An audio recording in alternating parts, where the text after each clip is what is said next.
Hoy nos metemos de lleno en 2 décadas clave para Bolivia, de 1985 a 2005. Un periodo que, transformó el país con el llamado modelo neoliberal. Exacto. Veníamos de una crisis brutal, ¿eh? La hiperinflación de principios de los 80. Una barbaridad, ¿no? Sí, cifras astronómicas. Se hablaba de más del 20.000% anual. Imagínate el día a día. Uf, imposible. Y ahí es donde entra este modelo. Prometía estabilidad, pero, el legado es complejo. Muy complejo. Luces y sombras, como siempre. Nuestra idea hoy es desgranar eso. Las políticas, quiénes las impulsaron, qué salió bien, qué salió mal, entender cómo se vivió y qué país dejó esa etapa. Vale, pues, vamos a ello. Pues el punto de partida es ese, la crisis. Y la respuesta, en 1985, del gobierno de Víctor Paz Estenssoro, el Decreto Supremo 2060. La famosa terapia de shock. Eso es, una terapia de shock en toda regla. Suena contundente.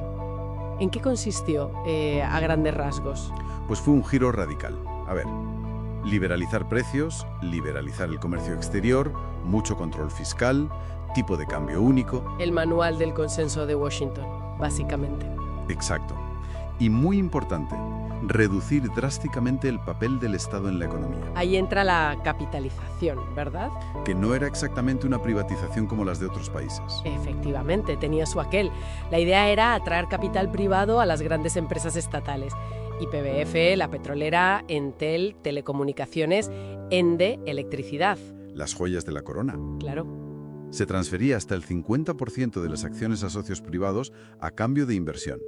Y el otro 50% iba a fondos de pensiones privados. O sea, inversión para modernizar y, en teoría, beneficio para los ciudadanos vía pensiones. ¿Vale? ¿Y esto con qué más vino? ¿Me suena a apertura a inversión extranjera? Sí, sobre todo en hidrocarburos, minería.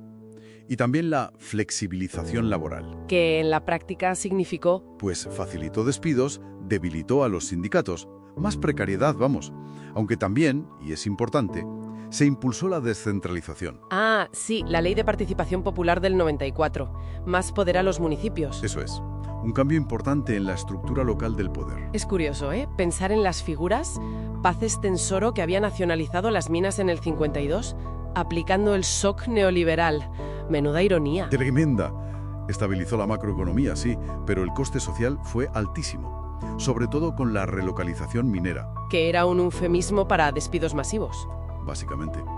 Luego vino Goni, Sánchez de Lozada, también del MNR, el gran impulsor de la capitalización. Su segundo mandato acabó, como acabó. Con la guerra del gas de 2003 y su caída, sí. Y entre medias, Hugo Banzer, de ADN. Profundizó el modelo, metió mano dura con la coca, el Plan Dignidad. Y enfrentó la guerra del agua en Cochabamba en el 2000. Mucha conflictividad y represión en esa época, ¿verdad? Mucha. Si miramos las luces, lo más claro es el control de la hiperinflación. Eso fue un logro innegable. Pasar de ese caos a cifras de un dígito tuvo que notarse. Y se notó. Hubo estabilidad macroeconómica, llegó inversión extranjera sobre todo para el gas, y algunos servicios mejoraron, como las teles. Pero, claro, esa estabilidad parece que no llegó a todos. Las sombras son enormes. Ahí está la gran paradoja. La macroestabilidad convivía con una pobreza altísima, más del 60%, y mucha desigualdad. El paro por la reconversión, la precariedad. Generó un caldo de cultivo terrible. Exacto. Y de ahí la conflictividad. Las guerras del agua y del gas no fueron hechos aislados. Eran la punta del iceberg. Claro, reflejaban un rechazo profundo a los ajustes, a cómo se gestionaban los recursos, y a esa sensación de que las élites iban por un lado y el pueblo por otro. Y la respuesta solía ser la represión. Demasiado a menudo. Suma la dependencia del FMI, del Banco Mundial, la sensación de perder soberanía, las sospechas de corrupción en las capitalizaciones. Se hablaba de la democracia pactada, ¿no? Acuerdos entre los partidos de siempre, MNR, MIR, ADN, sí, gobernaban un poco de espaldas a la sociedad. Y ese sistema, pues, se agotó, colapsó por falta de legitimidad. Además, seguían dependiendo mucho del gas, sin diversificar de verdad la economía. Correcto. El modelo extractivista continuaba en el fondo. Entonces, llegamos a 2005. ¿Y qué panorama tenemos? Pues una crisis total, política, partidos tradicionales hundidos, social. Movimientos sociales indígenas muy fuertes, muy movilizados. Con la Agenda de Octubre. Nacionalización, Asamblea Constituyente. Eso es. Un país muy polarizado, muy inestable. El caldo de cultivo perfecto para lo que vino después. El ascenso del MAS y de Evo Morales. Exactamente. Entonces, ¿qué significa todo esto? ¿Cuál es la gran lección?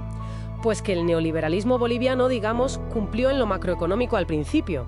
Frenó la hiperinflación, pero... Falló estrepitosamente en lo social. Y creó una crisis política tremenda. Sí, las luces económicas no compensaron las sombras de desigualdad, conflicto y esa percepción de pérdida de control sobre lo propio. Un experimento de 20 años que acabó de forma muy convulsa.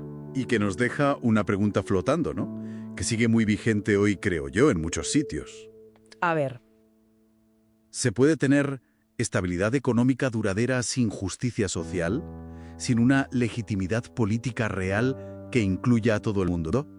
Ese equilibrio entre economía, soberanía y bienestar para todos sigue siendo el gran desafío pendiente. Una reflexión potente para cerrar. Sin duda, da para pensar mucho más allá del caso boliviano.